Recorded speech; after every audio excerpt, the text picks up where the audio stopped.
লাভবি নান রে ভইরা দিমু। আমার সরহে বেকার বোর্ড পরীক্ষার সময় প্রচন্ড জ্বর ছিল। দুটো পরীক্ষা কোনোরকম দিতে পেরেছিলাম, তারপর অবস্থা বেগতিক দেখে মাদ্রাসা থেকে আমাকে বাড়িতে পাঠানো হয়। বাকি পরীক্ষার রেজাল্টগুলো ফাঁকা। আমার সরহে বেকার বোর্ড পরীক্ষার সময় প্রচন্ড জ্বর ছিল। কিন্তু ভাই তুই কেমনে অসুস্থ হইলি? ভাই আমি হ্যান্ডেল মারতে মারতে অসুস্থ হয়ে পড়ি।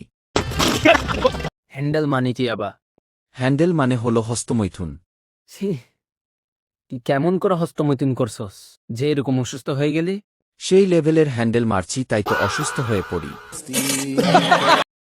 ফলে পরীক্ষাও দিতে পারি নাই। তাই এখন মুফতি হ্যান্ডেল বিন বশির নামে খ্যাত আমি। না, আমি বিশ্বাস করিনি এই কথা। তুই মিথ্যা বলছিস বশির। না, জি না। হ্যাঁ এটাই সত্যি ফয়সাল ভাই। প্রমাণ দেখেন। তারপর থেকে এমনও হয়েছিল, শেষ মসজিদে যখন নামাজ পড়িয়েছি তখন আমি উজু টুজু করতাম না। মাঝে মাঝে স্বপ্নদোষ হলে কিংবা মাস্টারবেশন হলে আমি গোসলও করতাম না, নামাজ পড়াতে চলে যেতাম। কিংবা মাস্টারবেশন হলে দেখলেন সে হস্তমৈথুন করত অতিরিক্ত, তাই সে অসুস্থ হয়ে যায়। কিরে এনাম তুই মাঝখানে কেন ঢুকলি? তুই তো তোর কালাস্টিক মিসাইল দেখিয়ে কট খাইছস। সেটা দেখাবো? বশির তুই যে মেয়ে নিয়ে কট খাইছস সেটা দেখাবো? রাগ করিস কেন বন্ধু, আমি তো মজা করছিলাম।